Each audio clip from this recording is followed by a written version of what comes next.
की गूंज में इस्तकबाल कीजिएगा।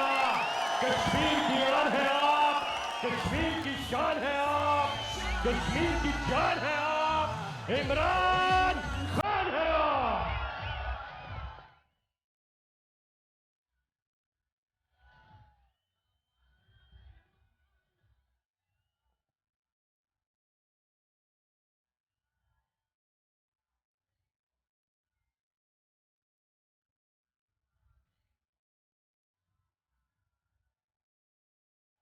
बिस्मिल्लाहिर्रहमानिर्रहीम। इय्याका नअबुदु व इय्याका नस्तईन। मेरे कश्मीर के भाइयों, बहनों, बुजुर्गों, बच्चों,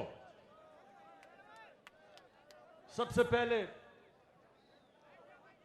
कि पाकिस्तान का और कश्मीर का रिश्ता है क्या? क्या रिश्ता है? फिर से क्या रिश्ता है? ला इलाहा इल्लल्लाह मोहम्मद रसूलुल्लाह। और ला इलाहा इल्लल्लाह मोहम्मद रसूलुल्लाह एक पूरा नजरिया है। तो मैं आज नौजवानों आप सबके सामने इस नजरिए को इसलिए आपके सामने रख रहा हूं कि मैं चाहता हूं आपकी तरबियत हो। कौम तो तब बनती है, कौम एक नजरिए पे बनती है। नहीं तो बलूचिस्तान वाले कहेंगे कि जी यहां हमारे पास तो मदनियात हैं, पख्तूनख्वा वाले कहेंगे कि जी यहां हमारी तो बिजली बनती है, पंजाब कहेगा जी हम सारे पाकिस्तान की गंदो मनाज बनाते हैं। तो इसलिए कौमें बनती तब है जब अपने मफादात से ऊपर एक नजरिया आ जाता है। और हमारे नबी सल्लल्लाहु अलैहि वसल्लम ने सारी अरबों को, मुख्तलिफ कबीले थे, सबको नजरिए पे इकट्ठा किया और फिर दुनिया की इमामत की। तो मेरे कश्मीरियों, पहले तो ये समझ जाएं कि वो कौन सा नजरिया था। उस नजरिए के 3 उसूल थे। मैं ये नौजवानों आपके लिए खास तौर पे ये कहना चाहता हूं कि आपको पता तो चले कि क्यों मुल्क बना था और क्यों हम चाहते हैं कि मकबूजा कश्मीर के लोग भी आजाद हों और वो भी उस नजरिए के ऊपर आए जिस नजरिए की ख्वाब देखी थी अल्लामा इकबाल ने और हमारे लीडर कायद आजम मोहम्मद अली जिन्ना ने 40 साल जद्दोजहद की थी उसके लिए। तो उसमें सबसे पहली चीज इंसानियत थी। मदीना की रियासत में जो हमारे नबी सल्लल्लाहु अलैहि वसल्लम की सुन्नत थी और अल्लाह हमें हुक्म देता है उनकी सुन्नत पे चलो, उस पे सबसे पहले मदीना की रियासत को उन्होंने दुनिया की तारीख की सबसे पहले फलाई रियासत बनाया। रियासत ने जिम्मेदारी ली अपने कमजोरों की, गरीबों की, माजूरों की, बेवाओं की, यतीमों की। कभी दुनिया में उससे पहले यह नहीं हुआ। और आज हम वही कोशिश कर रहे हैं। हमने ये जो हेल्थ कार्ड लेके आए हैं, ये पहली दफा इस मुल्क में और ये मेरी शुरू है, पख्तूनख्वा ने सब शहरियों को हेल्थ कार्ड दिया। इस साल के आखिर तक पंजाब सारे शहरियों को हेल्थ कार्ड दे देगा और इंशाअल्लाह ये आप बेफिक्र हो जाएं कि साल के आखिर तक सारे आजाद कश्मीर के लोगों को हम हेल्थ इंश्योरेंस देंगे। ये हेल्थ इंश्योरेंस एक गरीब खानदान की सबसे बड़ी नेमत है। एक गरीब घराने में कोई बीमार होता है, सारा उनका बजट तबाह हो जाता है। चीजें बेच देते हैं, कर्जे चढ़ जाते हैं, एक खानदान गुर्बत के नीचे चला जाता है। तो जब एक हेल्थ इंश्योरेंस एक खानदान के पास होगी, 10 लाख रुपए पे किसी भी अस्पताल में अपना मुफ्त इलाज करवा सकेंगे। और यह है इंशाअल्लाह शुरुआत कि पाकिस्तान को एक फलाही रियासत बनाने पे। फिर हम एक नई चीज लेके आए हैं। पाकिस्तान की तारीख में पहली दफा एक आम लोगों के लिए, जिनके पास कभी पैसा नहीं था एक घर खरीदने का, उनके लिए नया पाकिस्तान हाउसिंग स्कीम लेके आए हैं। पहली दफा पाकिस्तान की तारीख में बैंक कर्जे, सस्ते कर्जे देंगे तनख्वाहदार लोगों पे, मजदूरों को, मैकेनिक, वेल्डर, वो लोग जिनके पास कभी भी पैसा नहीं होता एक घर बनाने का, और वो किस्तों के ऊपर, लंबी किस्तों पे इंशाअल्लाह जो वो किराए पे पैसा खर्च करते हैं, उसी किराए पे किस्तें दे के अपना घर, अपने घर पे उनकी छत अपने नाम पे हो जाएगी। इसके अलावा हम एक नया प्रोग्राम शुरू करने लगे हैं, कामयाब पाकिस्तान। कामयाब पाकिस्तान में क्या होगा? सबसे पहले हर खानदान जो निचले पाकिस्तान के, जो 40% नीचे, जो गरीब खानदान है, जो कमजोर है तबका है, 40% नीचे, उन सबको कर्जे सूद के बगैर दिए जाएंगे। हर खानदान में एक फर्द को अपने को बिजनेस शुरू कर सके। अगर वो किसान है तो वो किसानों के लिए कर्जे दिए जाएंगे, जानवर खरीदने के लिए, खादें खरीदने के लिए, सब्सिडाइज करने के लिए। और अगर वो शहरों में है तो दुकान खरीदें, टैक्सी खरीदें, मोटरसाइकिल खरीदें। ये पहली दफा पाकिस्तान में हो रहा है कि, और ये आपने समझना है, दो किस्म के इकोनॉमिक मॉडल हैं। एक ये कि अमीर अमीर हो जाए, और जब वो अमीर हो जाए तो वो आहिस्ता आहिस्ता उसके नीचे लोगों को फर्क पड़ना शुरू करे, जिसको कहते हैं ट्रिकल डाउन। एक दूसरा मॉडल है मदीना का मॉडल, कि नीचे से लोगों को ऊपर उठाया जाए। और वो मॉडल तहरीक इंसाफ अपना रही है। और इंशाअल्लाह आज़ाद कश्मीर में आप देखेंगे कि कामयाब पाकिस्तान वो मॉडल है जो आपके निचले तबके को ऊपर उठाएगा। हर खानदान में फिर टेक्निकल एजुकेशन दी जाएगी, एक फर्द को कर्जे, एक फर्द को टेक्निकल एजुकेशन, ताकि वो, और आजकल ऐसी चीजें हैं इंफॉर्मेशन टेक्नोलॉजी में कि बड़ी जल्दी घर में बैठे बैठे ख्वातीन, अगर उनको आप टेक्निकल एजुकेशन दे, वो घर में बैठे बैठे पैसे बना सकती हैं, अपनी आमदनी बढ़ा सकती है। और उसके अलावा हमने जो शुरू किया है पनागाह, शहरों के अंदर जिधर मजदूर काम करने आते हैं उनके लिए सोने के लिए जगह, उनके लिए खाना, उनके लिए साफ गसल खाने, ताकि वो नहा धो लें, ताकि जो भी वो पैसा कमाएं दिहाड़ी के, वो सब अपने बच्चे और बीवी को घर भेज सकें। दूसरी चीज मैं ये चाह रहा हूं कि आप समझ जाएं कि क्या वजह थी कि हमारे नबी सल्लल्लाहु अलैहि वसल्लम ने जो मदीना की रियासत बनाई, वो बुनियाद रखी कई सौ सालों तक मुसलमानों ने दुनिया की इमामत की। तो सबसे पहले इंसानियत, और मैं ये आपको बताऊं, ये चाइना ने आज किया है। पिछले 30 सालों में उन्होंने 70 करोड़ लोगों को गुर्बत से निकाल के चाइना को एक सुपर पावर बना दिया है। ये मदीना का मॉडल था। और दूसरी चीज, कानून की बालादस्ती। नौजवानों ये समझ लें कि इंसाफ के निजाम के बगैर कोई कौम ऊपर नहीं जा सकती। जब हमारे नबी सल्लल्लाहु अलैहि वसल्लम ने कहा कि मेरी बेटी भी जुर्म करेगी तो उसको सजा मिलेगी। कानून के ऊपर कोई नहीं, कोई कानून के ऊपर नहीं है। और उन्होंने कहा जिन कौमों में इंसाफ नहीं वो तबाह हो जाती हैं। हजरत अली रजी अल्लाह ताला ने कहा कि कुफर का निज़ाम चल जाएगा लेकिन जुल्म का निज़ाम नहीं चल सकता।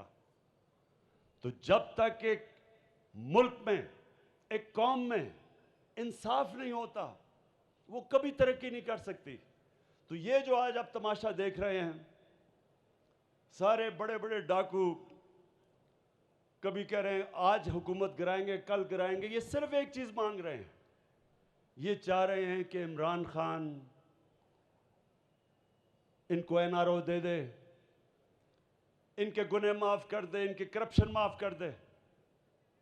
ये वो चाह रहे हैं जो हमेशा पाकिस्तान में हुआ, ताकतवर के लिए एक कानून, कमजोर के लिए दूसरा।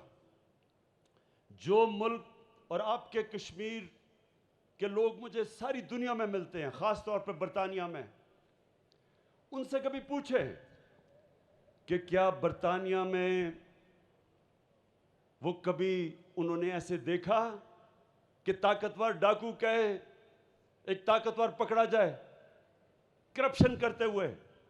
क्या उसकी जुर्रत है कहने की कि मुझे एनआरओ दे दो, कि मुझे मेरी करप्शन माफ कर दो, या तो सिर्फ गरीबों को पकड़ो?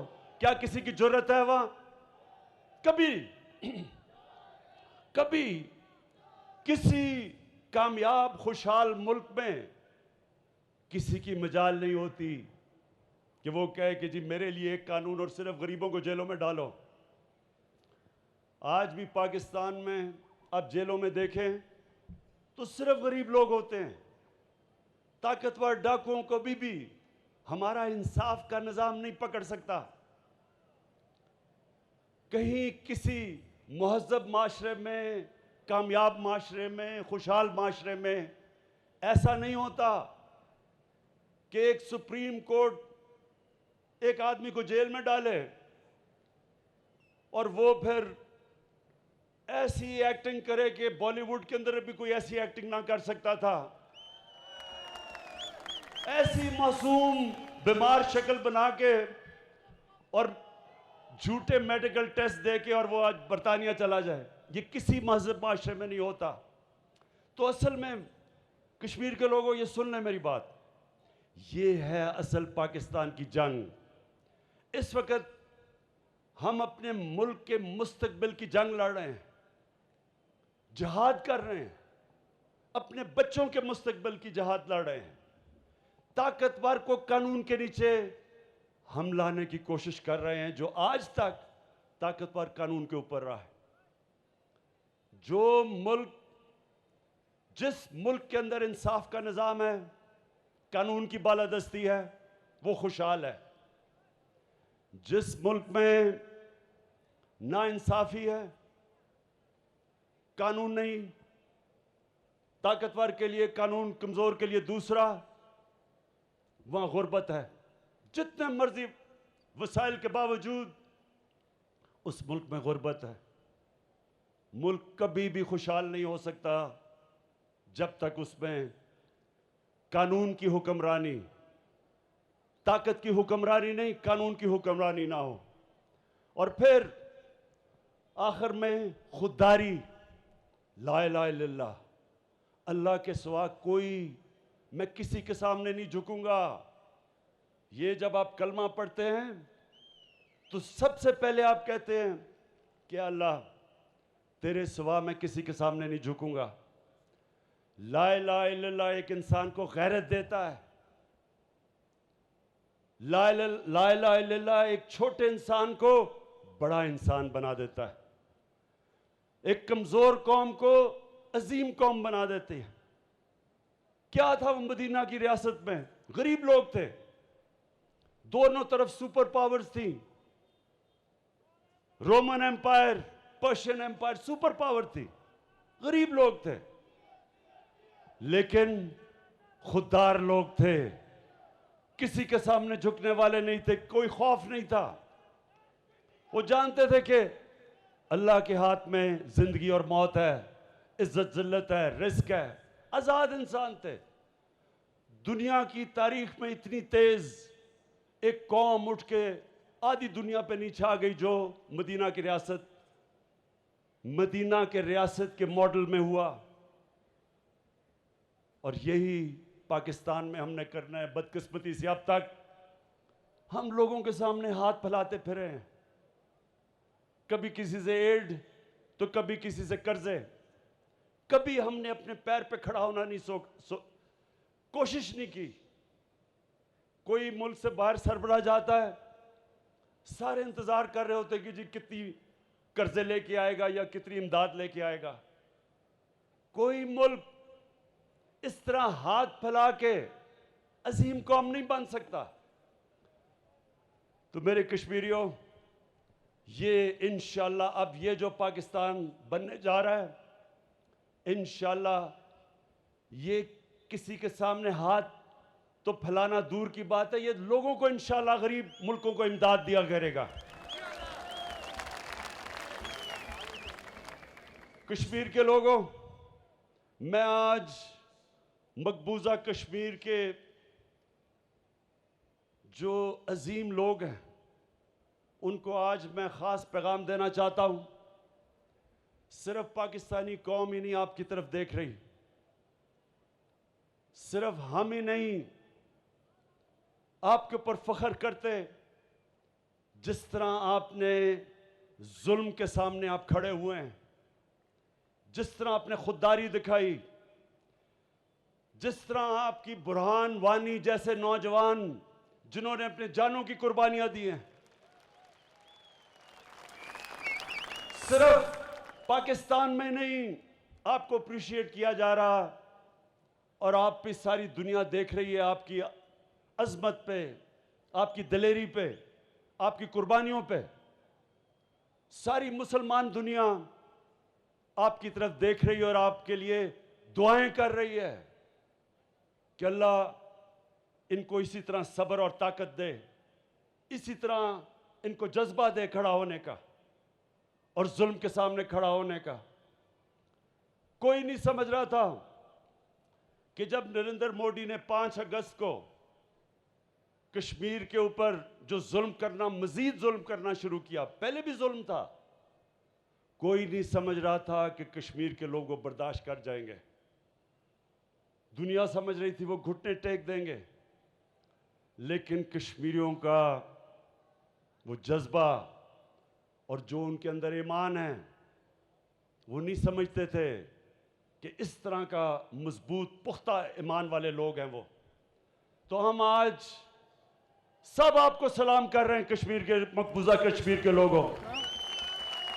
इंशाअल्लाह जो कुरान में अल्लाह का वादा है ईमान वाले लोगों के लिए कि हर मुश्किल के बाद मैं आसानियां पैदा करता हूं।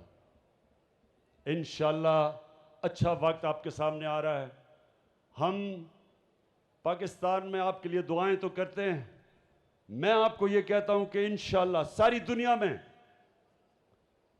आपका सफीर बनकर निकलूंगा, आपकी आवाज उठाऊंगा और उठाता जाऊंगा। ये जो बीजेपी और बीजेपी का आरएसएस, जो आरएसएस का नजरिया जो सिर्फ कश्मीरियों के ऊपर जुल्म नहीं कर रहा, हिंदुस्तान में जो मुसलमान हैं, जो क्रिश्चियंस हैं, जो सिख हैं, जो उनकी शेड्यूल्ड कास्ट हैं, इन सब के ऊपर ये आरएसएस का नजरिया इन सब को खौफ दिला रहा है, खतरा है उनको। उनको बराबर के शहरी नहीं ये समझते, बल्कि ये आरएसएस का नजरिया सबसे ज्यादा खतरा हिंदुस्तान को है उससे।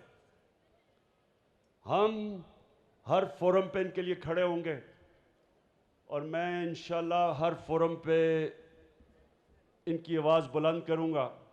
मैं आपको आखिर में ये 2 चीज़ें कहना चाहता हूं कि अपने ज़हन में डाल लें कि जिस पार्टी के लीडर का पैसा, उसकी जायदाद, उसकी बिजनेस पाकिस्तान में नहीं है, वो कभी आपके लिए स्टैंड नहीं ले सकता। अगर मेरा पैसा बाहर हो, मेरे भी जायदादें बाहर हो, मैं कभी अमेरिका को एब्सोल्युटली नॉट ना कह सकता। मैं भी अमेरिका को कहता कि ठीक है जी, पाकिस्तान में ड्रोन अटैक करो, मैं मजम्मत करता रहूंगा और आप पाकिस्तानियों को मारते जाओ, जो हमारे लीडर्स कह चुके हैं। ये इसलिए मैं कर सकता हूं क्योंकि मेरा जीना मरना पाकिस्तान में है। इसलिए कश्मीर के लोगों के ज़हन में डाल लेना कि पहले तो वो आपका कभी लीडर हो ही नहीं सकता जिनकी जायदादें और बिजनेस और पैसा और बैंक बैलेंस मुल्क से बाहर पड़े हो। और दूसरा कि जो कश्मीर के नौजवान हैं और ख़ास तौर पर मकबूजा कश्मीर के नौजवान जिस दिलेरी से आज जुल्म का मुकाबला कर रहे हैं, वो कभी एक डरपोक, एक बुज़दिल, एक करप्ट, एक झूठे आदमी को लीडर नहीं तस्लीम कर सकते। मैं आज अपने सारे कैंडिडेट्स के नाम पढ़ना चाहता हूं।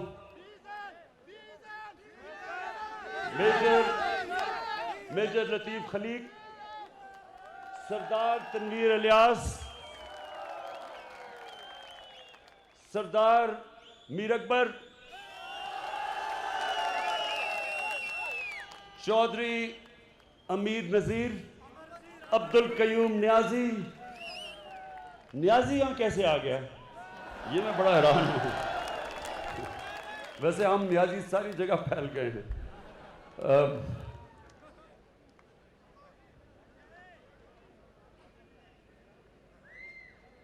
खताब आजम खान, नैयर अयूब खान और मिसेस शाहिदा, सरदार मोहम्मद हुसैन, फ़हीम अख्तर, ये सारे हमारे कैंडिडेट्स हैं।